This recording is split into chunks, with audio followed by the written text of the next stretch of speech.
Ya, selamat malam, Ibu Sang Ayu Putrahayu. Nama saya Yeski Olimuel, NIM 81114191499.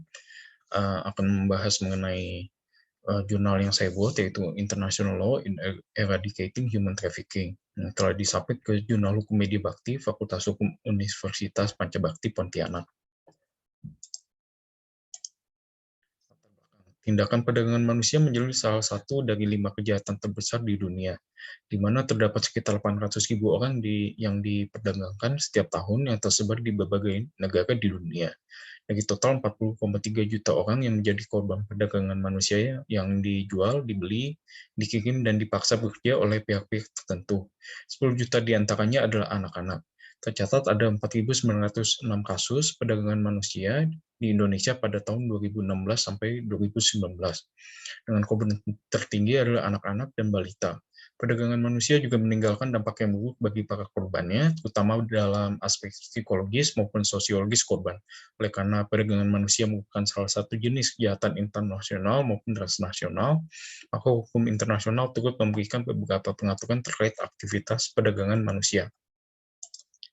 Lalu, pokok permasalahan, yaitu hal-hal apa saja yang menjadi bentuk dari perdagangan manusia, lalu bagaimana peran hukum internasional dalam memberantas kegiatan perdagangan manusia dari waktu ke waktu. Metode yang digunakan dalam penelitian ini adalah menggunakan jenis penelitian hukum normatif. Metode ini memfokuskan kepada hukum yang berlaku pada permasalahan yang diteliti. Peneliti akan dilakukan dengan melakukan penelitian kepustakaan sebagai data sekunder, di mana data itu sendiri diperoleh dari penelitian terdahulu dan jurnal ilmiah, hukum internasional, dan data statistik mengenai masalah perdagangan manusia. Penulis menggunakan pendekatan peraturan perundang-undangan yang berlaku serta pendekatan historis. Pembahasan bentuk-bentuk dari perdagangan manusia. Yang pertama, perdagangan seks, yang meliputi prostitusi, obrolan seksual online, konten pornografi, dan wisata seks dengan keuntungan lebih dari 99 juta dolar secara global. Mayoritas korban adalah perempuan dan anak-anak yang biasanya menjadi korban akibat penipuan uang atau bahkan penculikan paksa. Yang kedua, perdagangan buruh. Perdagangan tenaga kerja adalah bentuk perdagangan manusia yang paling umum. Ada lebih dari 24,9 juta orang yang menjadi korban.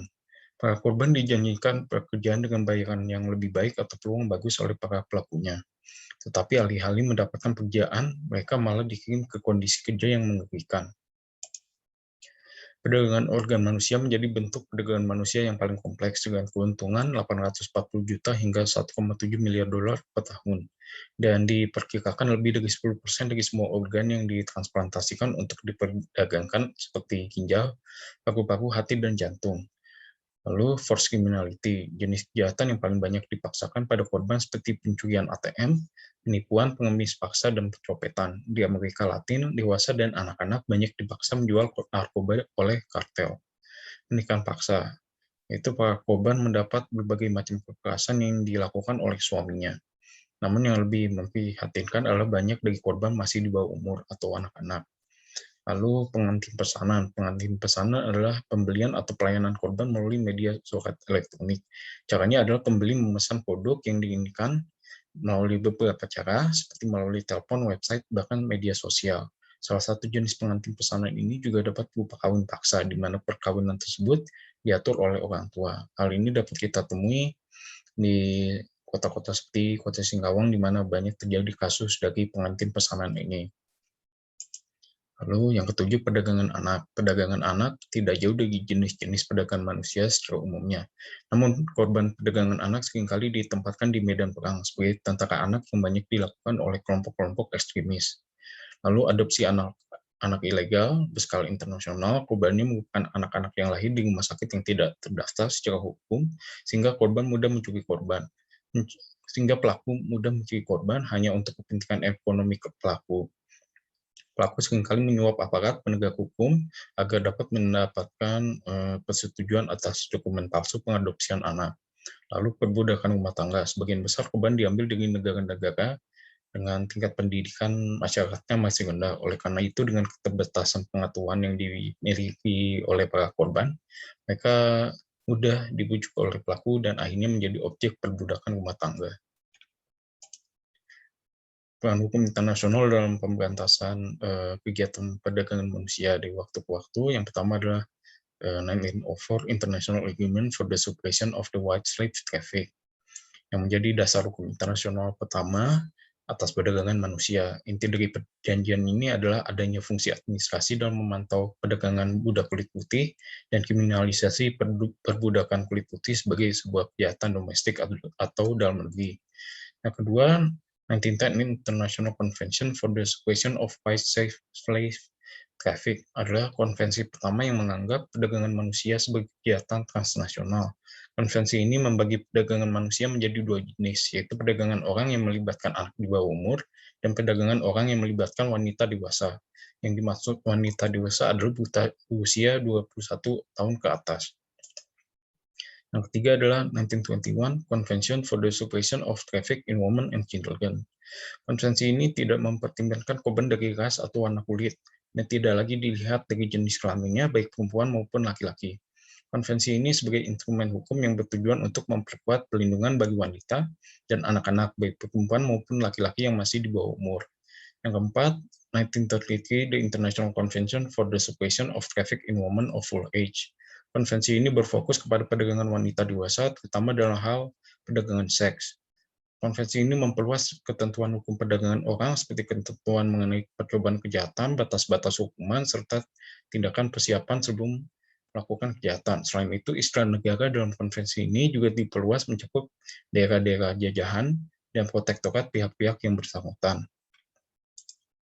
Lalu, 1979 Convention on the Elimination of All Forms of Discrimination Against Women. Konvensi ini berfokus kepada perdagangan baik wanita dewasa maupun di bawah umur. Isi konvensi ini mendefinisikan beberapa prinsip mengenai hak asasi manusia, norma dan standar perilaku, dan kewajiban yang disepakati untuk dipenuhi oleh negara-negara pihak pada konvensi. Negara yang menyetujui konvensi ini harus berkomitmen dalam memastikan penghapusan semua tindakan diskriminasi terhadap perempuan oleh orang, organisasi, atau perusahaan. Hal ini juga termasuk perdagangan wanita. Lalu yang keenam adalah United Nations Protocol Against Transnational Organized Crime. Tujuan akhir dari perdagangan manusia menurut konvensi ini adalah eksploitasi, yang berarti tindakan dengan atau tanpa persetujuan korban yang meliputi prostitusi, kerja paksa, perbudakan, atau praktek-praktek serupa, seperti eksploitasi organ reproduksi, atau secara tidak sah mengalihkan kekuasaan atau mentransplantasikan organ dan atau jaringan tubuh, atau menggunakan kekuasaan atau kemampuan orang lain untuk memperoleh keuntungan, baik material maupun imaterial. Lalu, Palermo Protocol. Nah, Palermo Protocol ini merupakan dasar hukum internasional terhadap perdagangan manusia yang berlaku saat ini. Secara keseluruhan, protokol tersebut menekankan bahwa negara-negara anggota untuk mengambil tindakan pencegahan secara tegas terhadap perdagangan orang.